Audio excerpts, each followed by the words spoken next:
Hello and welcome to the DME podcast, brought to you by DME, the podcast booking platform. Whether you're a podcaster or an aspiring guest, the DME app is the perfect platform for you to get booked and manage your podcast bookings. I'm your host, Sukh Hayre, the founder of DME, and on this podcast we'll be discussing the latest news and views in tech, the ins and outs of entrepreneurship, and even dipping our toes into the adrenaline-filled world of mixed martial arts. Today, I'm joined by Professor John Hearn, economist and visiting lecturer at the London Institute of Banking and Finance. This episode is a personal favourite because we go deep into the fundamentals of how economies actually work, or in some cases, don't work. We talk about the different schools of economic thought, from Keynesian economics through to free market capitalism, and why John believes government intervention often does more harm than good. We also get into inflation, central banks, the role of the Bank of England, and whether things like Bitcoin or even AI could shape the financial system going forward. If you ever wondered what's really driving the economy behind the headlines, this is definitely one to listen to. So please enjoy Professor John Hearn. Professor John Hearn, welcome to the DME podcast. Nice to meet you, Sukh. Yep, just as we were saying, kind of post hitting the record button, came across your profile on mine, I think on LinkedIn, and I've had a keen interest in economics. I've not trained or had any kind of formal education in economics other than learning about the various schools of economic thought via YouTube videos, which is most of my education. But I digged into a little bit of your reading and some of the work you've published over your long and illustrious career. And I kind of had to speak to you, especially given the kind of current financial state that the world is in.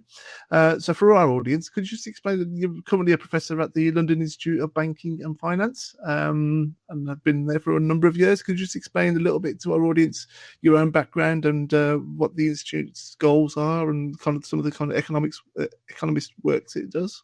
Yes, I mean, I've straight from university, I went into teaching economics and thought it'd be a bit of fun to teach in a public school, so I did that. And then so I taught people like Simon Cowell and his brother Nick, among others, at Dover College. And then I went and taught at a sixth form college. And then at the end of the last century, I started writing books, and then I got picked up by universities to teach with them. And one of the ones was the bankers, which went through a sort of series of professional examinations, Chartered Institute of Bankers, and then they got into degrees, and I taught some of the professional exams for them.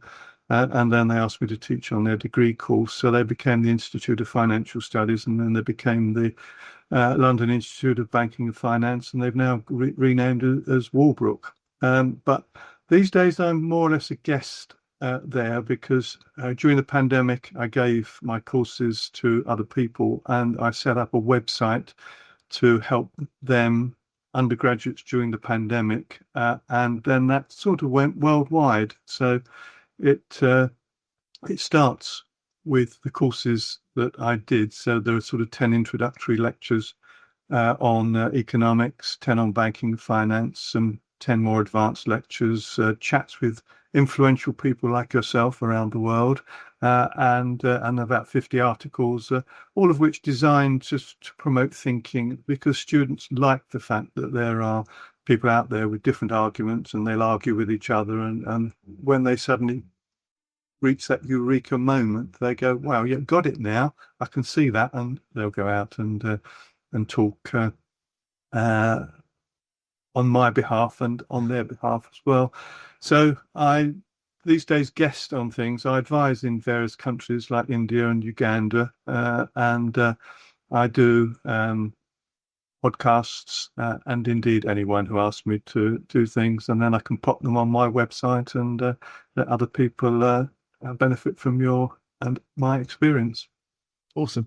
So from my very layman's understanding of economic thought and study, there are many different schools of economic thinking, aren't there? back in my A-level student days, I was quite enamored with Karl Marx a little bit. Yeah. But then I think as you kind of grow older and you start paying taxes, then I've discovered the Austrian school, which kind of appealed to me a little bit. Yeah. What particular brand of economic thought do you kind of prescribe to yourself? Well, any? Well, yes, exactly. I always tell everyone I'm a Hearnist, but influenced most by Austrian economics, understanding markets, and for monetarism, understanding how to manage an economy and how the aggregates work in an economy. And my teaching involves, I teach Keynesian economics, modern monetary theory. I teach all of the things that I've just mentioned. And I always tell my students, with the added benefit, I'll tell them which one's correct and which ones are incorrect. Okay. Oh, must love a debate then. Indeed. Yeah. So can we just for our audience, just give a quick summary of those schools? So obviously, obviously Karl Marx was an economist, which many people may not know, but I think his primary writings and Marx and Engels were primarily around the economist, the economy of was it Edwardian? No, Edwardian, Victorian England, and describing the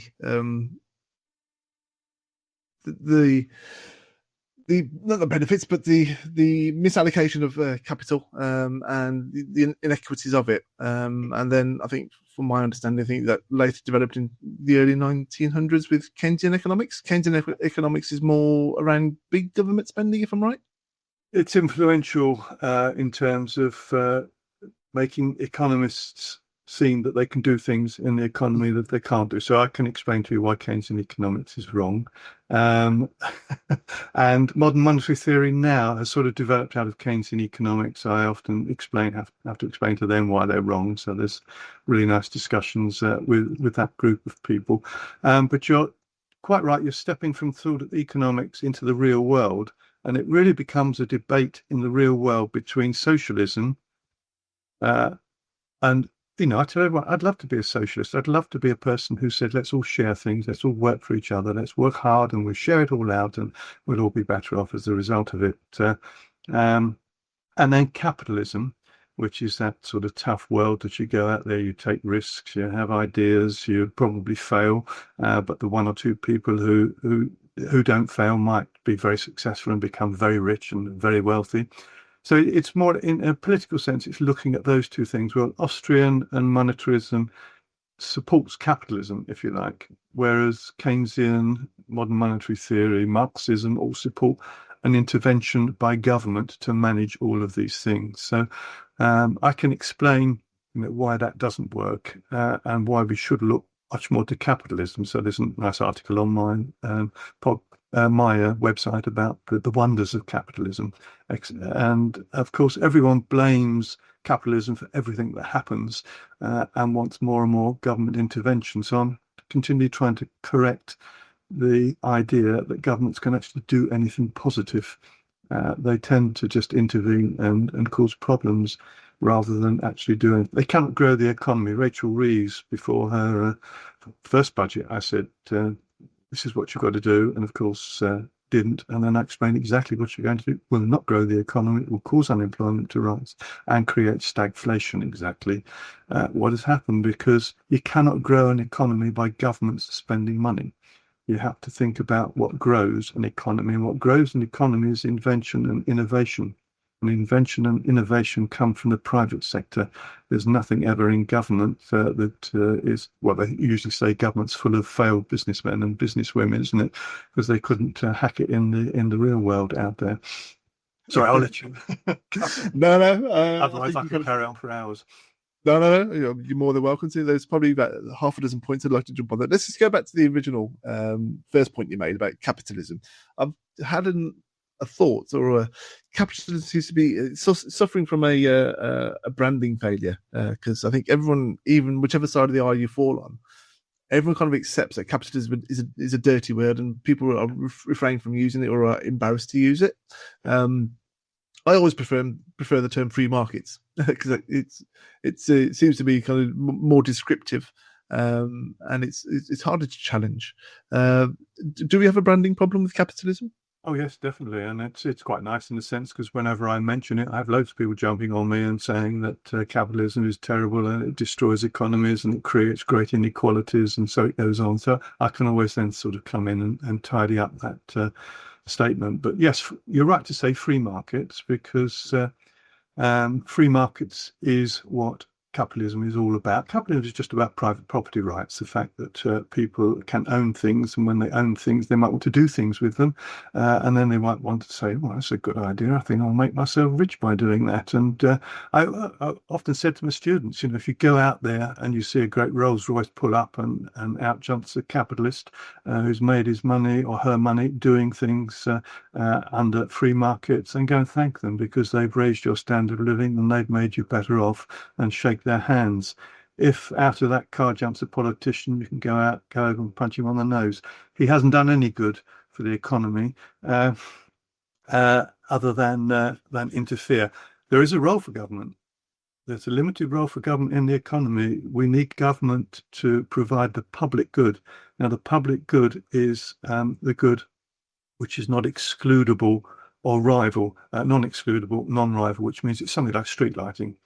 None of us would go out and buy street lighting because other people can benefit from it. We all agree street lighting is important, and therefore you need a government to buy that through some process. You can buy it from the private sector, but it needs to buy it on our behalf. And there are other things like law and order, internal defence, external defence, the public goods. So that's an area that government have got to get involved in. They don't do it well, but they've got to get involved in that. There's also merit goods. These are the ones that will be under-consumed in the marketplace, and always two are important here, and that's health and education. I'm quite happy for governments to interfere in health and education. I'm quite happy to have private education and private health to take the strain off of the public sector. So that's it. After that, I don't really want governments to do any further interference because the markets deal with the other 90% of products much better. But one public good is regulation, that the governments need to ensure that they create a level playing field for competition and don't go supporting natural monopolies, and don't go succumbing to lobbying and very large firms and powerful voices. So yes, free market capitalism is what has raised living standards for the last 200, 300, 400 years. It's that has improved things. And as soon as you stop promoting capitalism, then you actually stagnate. Things don't get much better. And I think there's a nice book, Unfinished History of the World, by, what was his name? Hugh Thomas, that's right, wrote that. And he more or less explained all civilizations fail when governments get involved in trying to manage them and to raise standards of living and improve things. And I've just seen that as I came back from Egypt 3,000 years ago, a great economy growing, then destroyed by the pharaohs and Ramesses II particularly, and all those people who thought it was better to have wars and go out fighting people and build statues to themselves rather than just promote a better life for everyone in their country. Massive deep dive there. You can go on each of those, couldn't you? And talk for hours. But I was going to circle back to another point you made about governments. So just to play devil's advocate here, that governments don't grow economies and don't innovate. One of the challenges I've heard to that line of argument is one of the examples I use is NASA. I know they've been in the news recently with their latest trip to the moon. Yeah, if you believe them. But I think what one of the arguments that big central planners or big fans of big government economies would make is that look at NASA and say, well, NASA has invented, or without NASA, you would never have the space exploration trips that as humanity we've had. So, you wouldn't necessarily classify space exploration as a public good. But it's maybe important to the global good. Is that a fair example of an exception? Yes, exactly, because governments by chance often innovate and create new things, but they do it very wastefully. So yes, wars are great times to innovate and develop things, but in peacetime, government very rarely innovates. What you find often is the political system says we're going to do this, we're going to do this, we're going to do this. So, 20 things we're going to do, one of which turns out to be successful. They forget the other 19. No, we never said that. We never wanted to do that. They then focus on the one thing that actually works. I mean, my undergraduates say to me, you've got great ideas. Why don't you become a politician? I said, no one would vote for me. I said, if I stood in front of you and I said, I can't do this, I can't do this, I can't do this, I can't do this, I'm just going to try and stabilize the economy and let all of you work and improve things. And someone stands next to me and says, I can do this, I can do this, I can do this, I can do this, I can spend on that. Who do you vote for? You vote for the person who says they can do all these things. And even when they try and do all of these things and they don't work, people will go, well, at least they tried. You wouldn't even try. So there's no political capital involved in not doing things, when unfortunately the best thing is not to do things and allow the economy to flourish through free markets and capitalism.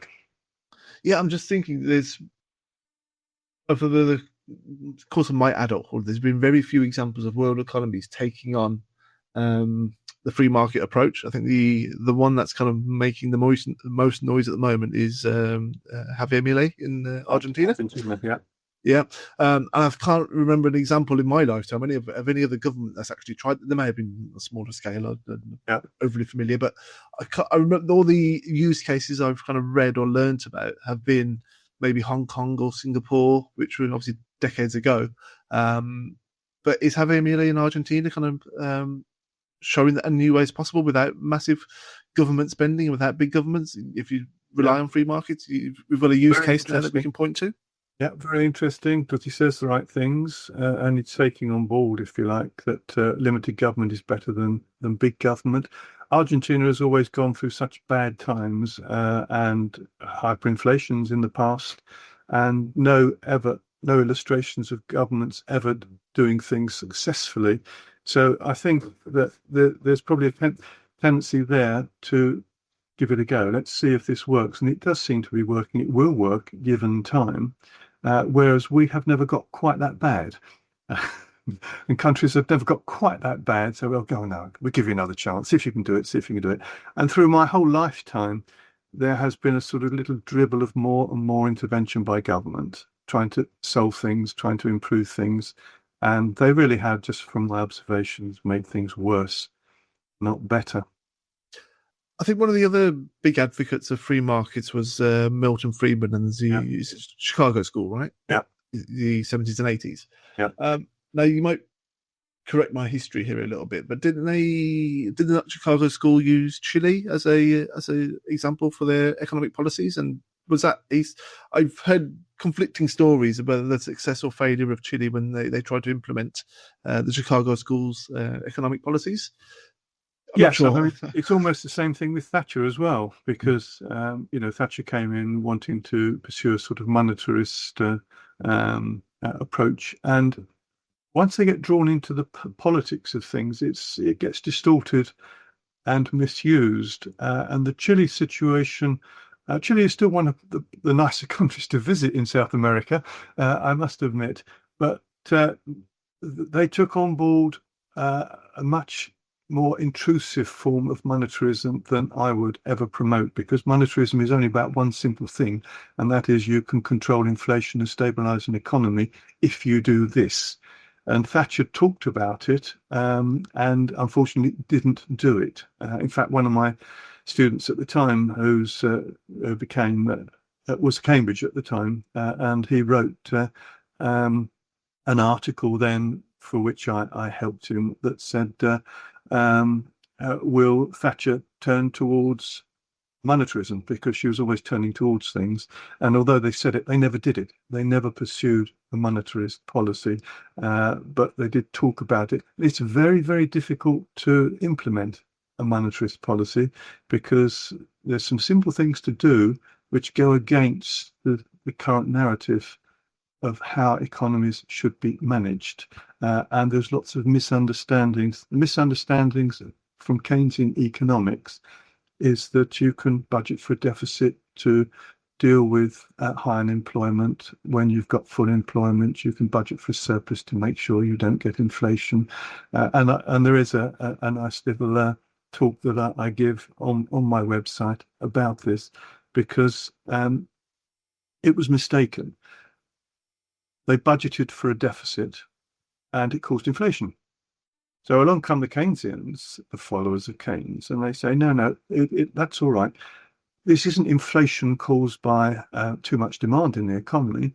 This is inflation caused by cost push and an explanation of cost. So we can carry on deficit budgeting, and how you finance deficit budgeting is what causes the inflation. And you can blame all inflations upon supply shocks and cost push inflation. If you took Keynes properly to task, then you would have years of deficits and surpluses that will roughly equal out over time, trying to stabilize the economy and reduce the amplitudes of ups and downs. If you look at the last 80 years, I think you've had 73 deficits and about 7 surpluses, because deficits are what you can sell politically. I want you as a government to spend more money and to cut taxes. I don't want you to stop spending, and I don't want you to raise taxes, and I don't want you to balance your budget. So that is the problem that was created with Keynesian economics. Now you can say, this is what you've got to do to manage the economy. And people will go, no, that we don't want that. That means cuts in public spending. That means significant cuts if we don't want to raise taxes, or we've got to raise taxes. And of course, you may remember, if you've ever looked at some economics, something called the Laffer curve.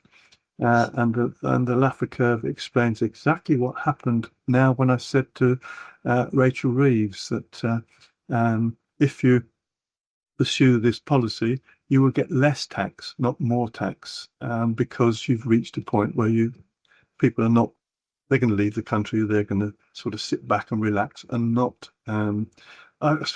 Just reminded me, because many years ago, through my sister, a question came to me from Rachel Reeves. She wanted to know something when she was just sort of starting up in politics. And unfortunately, my sister is of the same persuasion of the socialists that I argue with. And so I explained. And the only reply I got from her was, "Oh, you're a monetarist, are you?" And that was the last I ever heard. So no one wants to hear these sort of things regarding money. You see, I suppose you could see the difference between Keynesians and monetarists if you ask me the inflation question, because the inflation question is very easy for everyone to understand, but they ignore it. They just sort of keep looking away from that. That was going to be my next question, actually. So on inflation, so on inflation, I think the common understanding, or the base understanding is, well, things get more expensive. So prices go up. Yeah.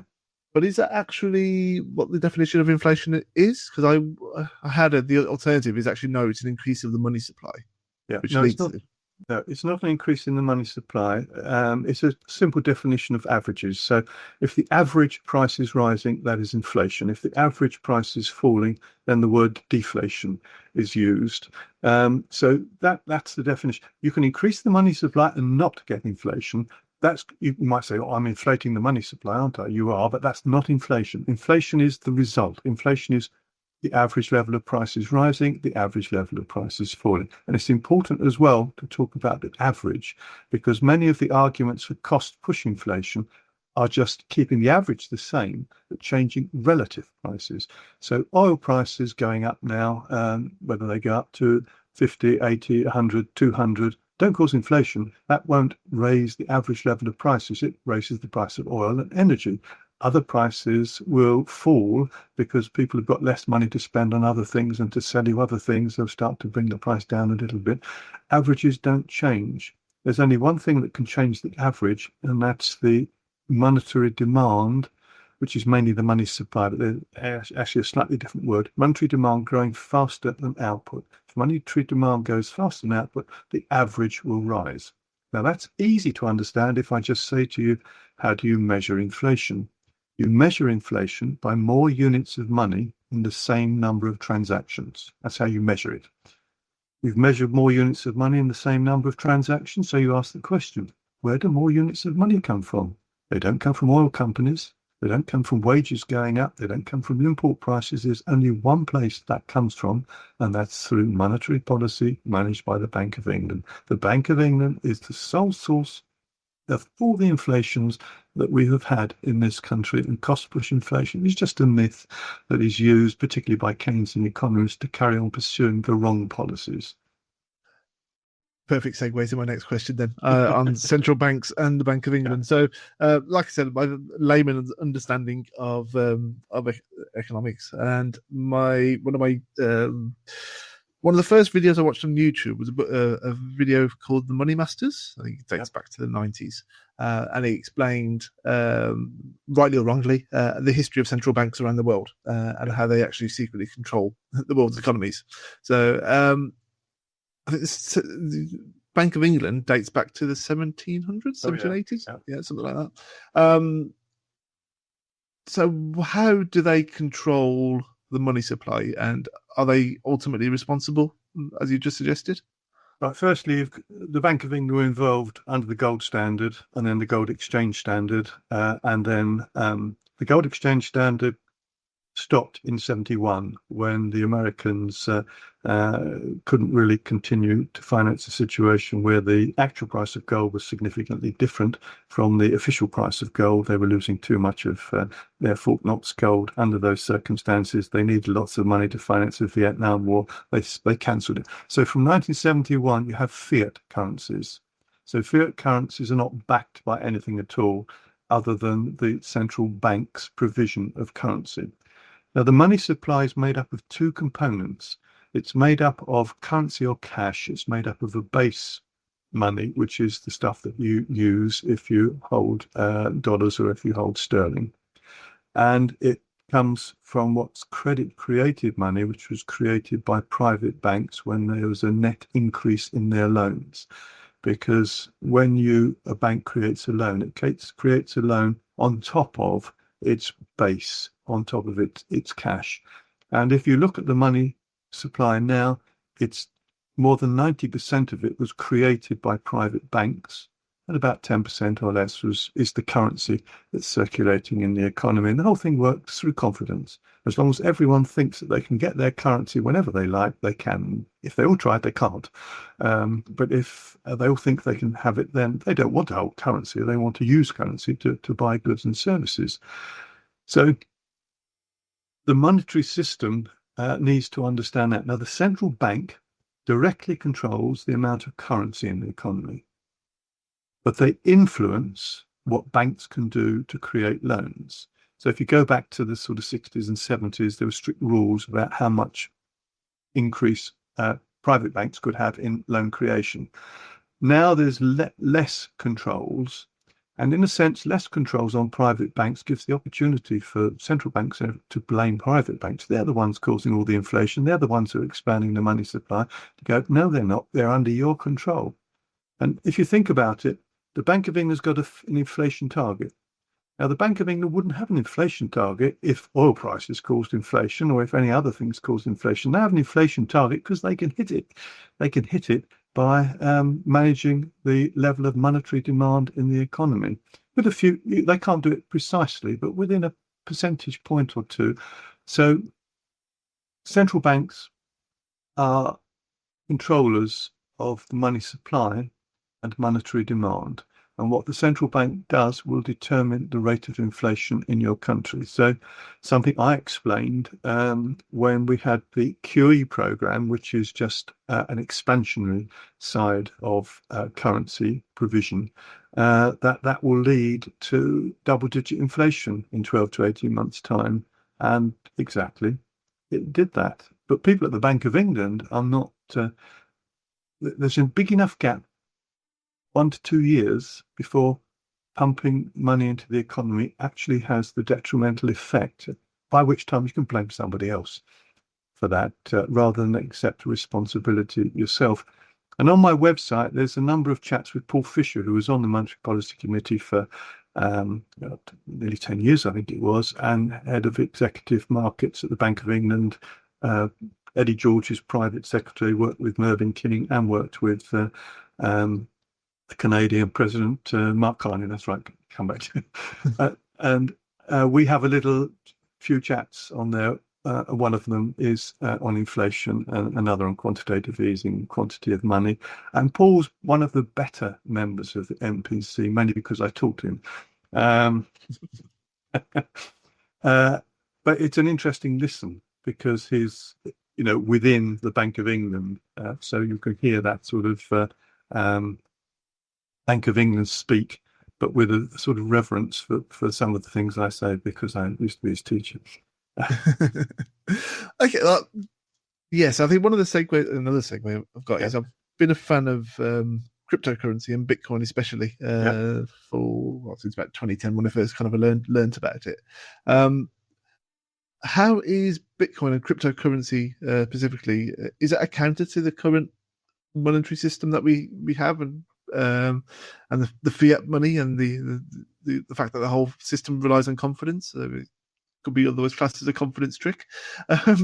Yes and no. The reason why is that we need to separate, and Bitcoin people will love to do this. They want to separate Bitcoin from other cryptos.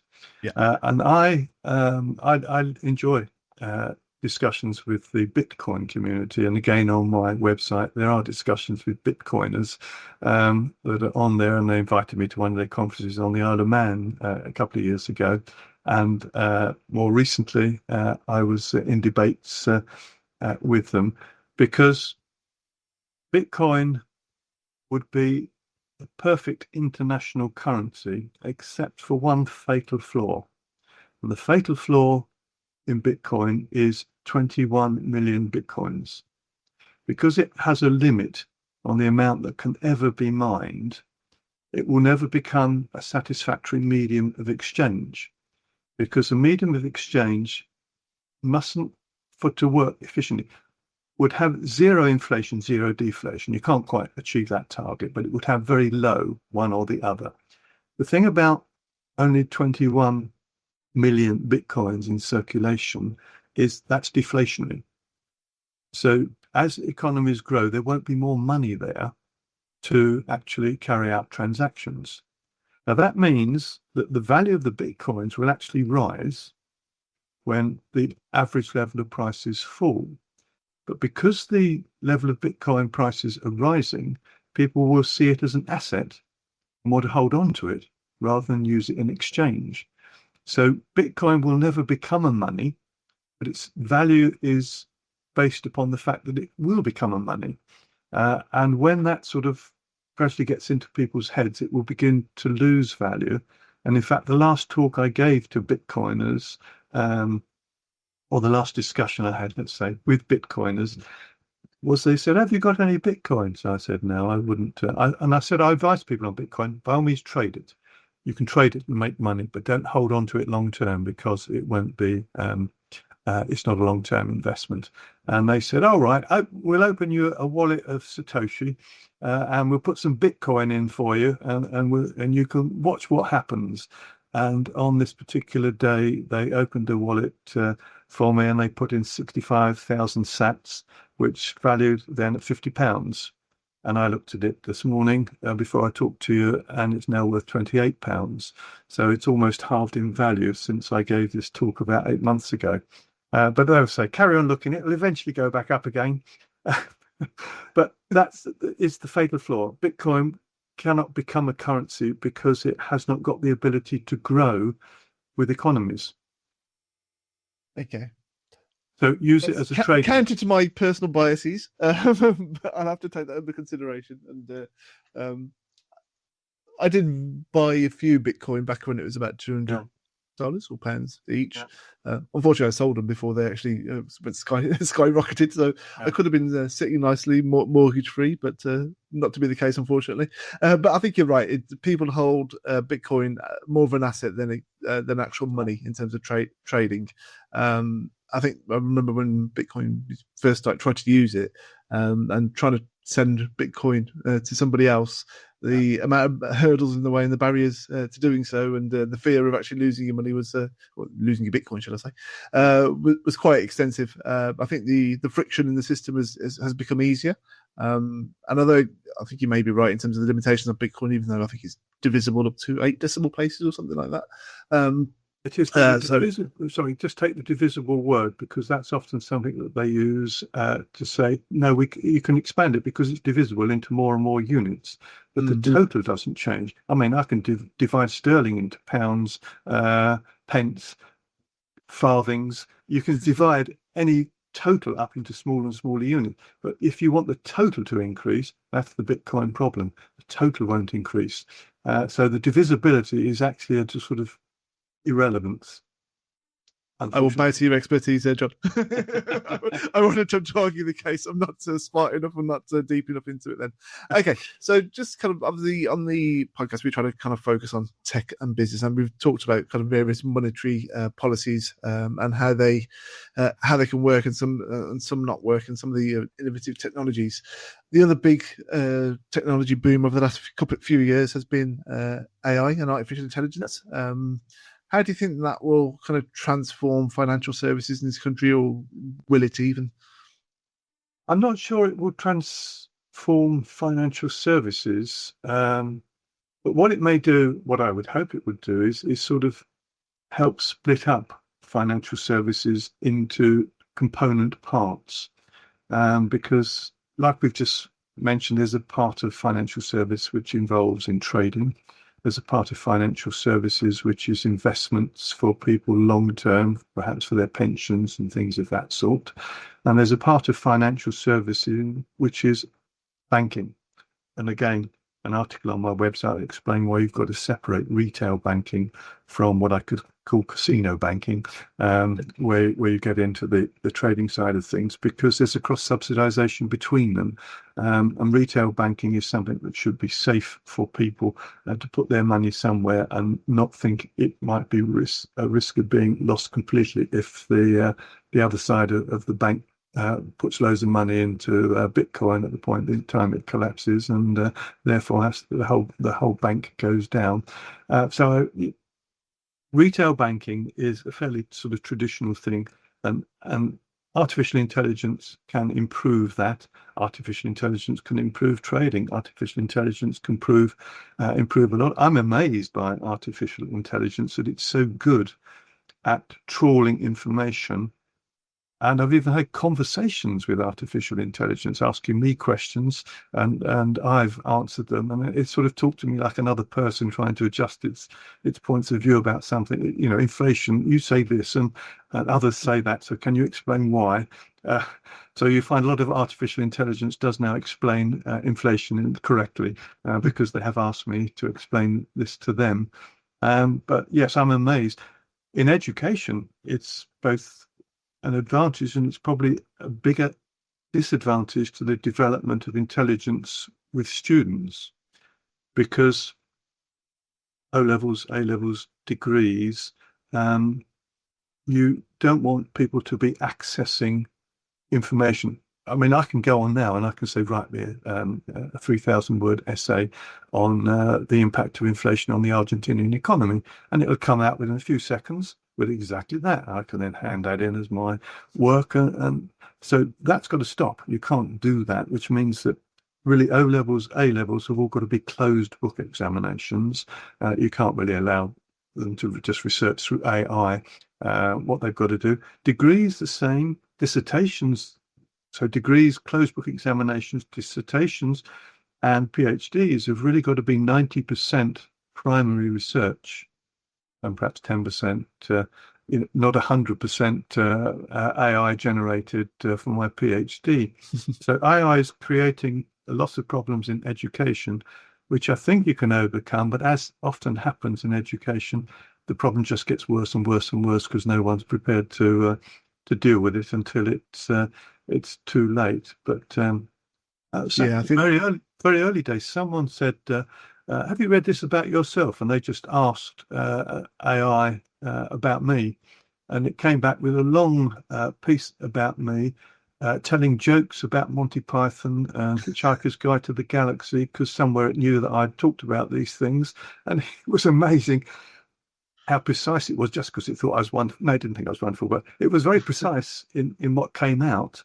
And I thought, wow, this is a resource that we can all use to our benefit, but there are considerable disadvantages in this, particularly in the area of education, and the same sort of thing in financial services, because there may come a time when people can just say, I need a long-term investment for my pension, and just ask AI the question, and AI will say, do this, do this, do this, do this.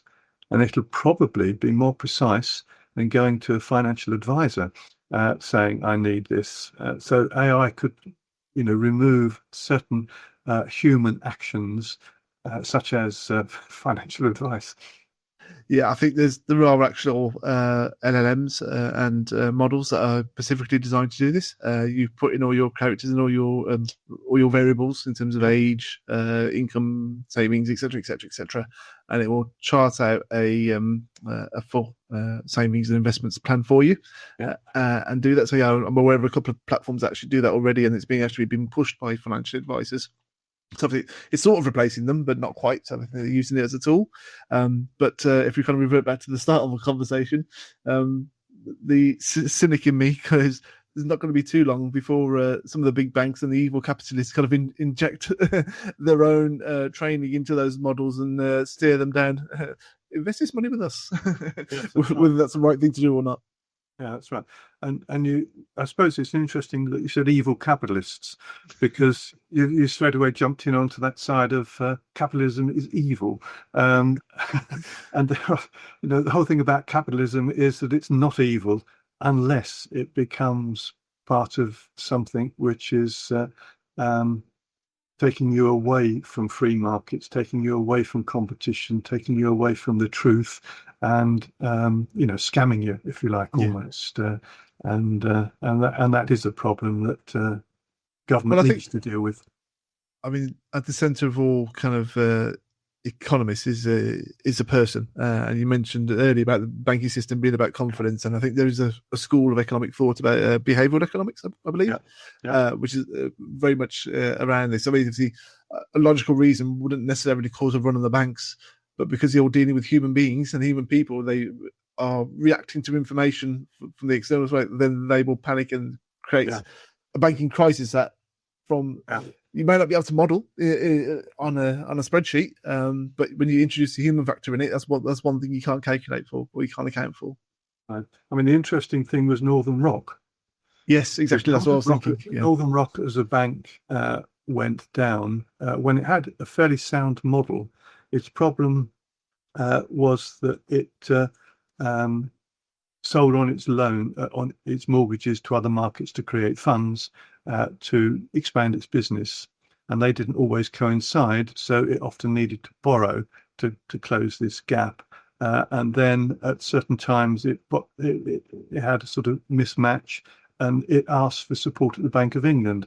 Now, the Bank of England would normally support banks under the radar, because you don't want to tell people that there's a problem somewhere or other. But because of, I think it was an EU directive, the Bank of England had to be transparent. So they had to tell everyone that they were lending money to Northern Rock, which had a potential mismatch between funds coming in and funds going out. And then, of course, next day, everyone was standing outside Northern Rock wanting to take their cash out. So that made the problem even worse and made the problem even worse. And technically, issues with banks, the whole banking system is based upon confidence, because you have got to be confident that you can take your deposit and remove it whenever you like in the form of cash.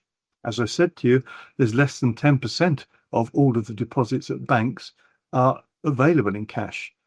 So we could actually create a run, because if I said to you now something about the banking sector that I was absolutely certain was going to happen in the next 2 weeks, and people trusted me and listened to my argument and thought, blimey, we better get out there and get our cash out of Barclays or NatWest or whatever it is, because the cash is not there. And the cash is not there because people don't demand the cash until they do demand the cash through the hole in the wall or whatever it may be. And there's lots of economists I have continual arguments with modern monetary theory, which is wrong, and other economists who cannot understand the difference between cash and money. They just think they are the same thing, and think that currency and cash are slightly different, which technically they're not. And they talk about reserves as if they're not cash, but reserves are just claims on cash at the central bank, where private banks settle their interbank loans at the end of the day. And because there's so much misunderstanding about this, there's so many mistakes made going forward about trying to describe what's happening. That should probably worry us more, that people don't understand this, rather than relying on the experts out there to tell you what they think, and then walk away thinking, well, it must be right because an expert's told me that. But we all know, don't we, that experts are often self-confessed people who are exactly not an expert. Yes, I would wholeheartedly agree with you there. But one of the few times I'll say this, but thankfully the audience of this podcast isn't big enough, I don't think, to create a run on the banks, so we can rest easy. That's right. Yeah, and I haven't said anything, of course. Of course not. No, we'll edit it out, John. Don't worry. So, okay, looking forward, just as we kind of wrap up a little bit here, you kind of mentioned that Rachel Reeves isn't taking your advice. If, as the odds would say, that this Labour government or Rachel Reeves herself may not be in position in 12 months' time, what's one piece of advice you would maybe give to her successor, whether it's a Labour Chancellor or one from another party? Well, there are two rules which you could actually enshrine them in law, and then politicians could say, I don't want to do this, but I've got to, it's the law. And that is that governments should be forced by law to balance their budgets over a 3-year term, which means no more budget deficits, no more budget surpluses. I would allow that to happen until perhaps government spending falls to below 25% of national income, so that, that will happen perhaps in about 100 years' time. I was about to say, I hope you like leave 100%. So balanced budgets is one thing. The other thing is for the central bank to manage the quantity of money in the economy without manipulating interest rates. There is no need for bank rate. There's no need for bank rate to go up and down. There's a market rate of interest. The bank should respond to that, not to try and influence it, because when it tries to influence it, it just makes errors. So you get, if they put, say, bank rate down to nearly naught, which they did during the pandemic, what happens? You get a bubble of asset price rises. The reverse when you take it up, and you don't want distortions in markets, you want stability in markets. And it was back in the 1980s, a decision was made on behalf of the Bank of England about whether to manage the quantity of money or whether to manage what was called the price of money, interest rates. And the decision was made. I said, no, you've got to manage the quantity of money. And they said, all right, we listen to you, but we're going to use the price of money, not the quantity of money.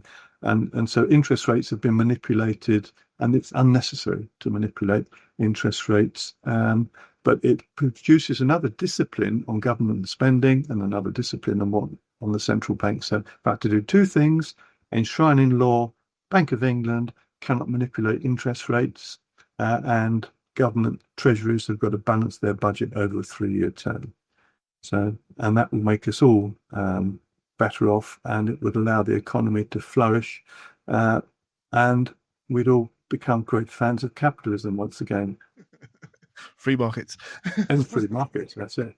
Well, John, I think I could speak to you for hours, to be honest, on this particular area that fascinates me. If our audience wanted to learn more about your own work and your own writings, where could they go? You mentioned your website. We'll link to it in the description of the podcast, but you want to spell that out for us? Yes, I mean, it's fairly easy to remember, although it's not always easy to put all the letters together. It's all lowercase, and it's just myprofessorjohnhearn.org. So if you type in myprofessorjohnhearn.org, then up will come the economics lectures, which are economics lectures given to first-year undergraduates. It's actually useful for A-level as well, because the first-year undergraduates who are doing economics have to be given an introduction based upon the fact they might not have done A-level economics. So those 10 lectures are there. For banking and finance, starts with the roots of money, banking and finance, and goes through to the current situation of quantitative easing, etc. So there are 10 lectures which are introducing people to banking and finance. And then, as I say, more advanced lectures where I solve all of the taxation and benefit problem by introducing reverse income tax and going through all of the things that I think we need to debate, argue about. And the nice thing is, people do read it and comment favourably on it. And a lot of people will look at it and go, that can't be right. And I say, explain to me why it's not right. And they say, well, I can't. So I very rarely get criticism other than just, you must be wrong because it's not what everyone else says, which is quite nice. Because I'm right and disagree with what most other economists say. Well, we'll definitely link to it. I'm going to be getting a bit of a deep dive and having a read myself, and I will definitely be pointing my kids towards it. So you have to get them off their phones for a bit. John Hearn, thank you very much for appearing on the DME podcast. Pleasure, Sue. Thank you.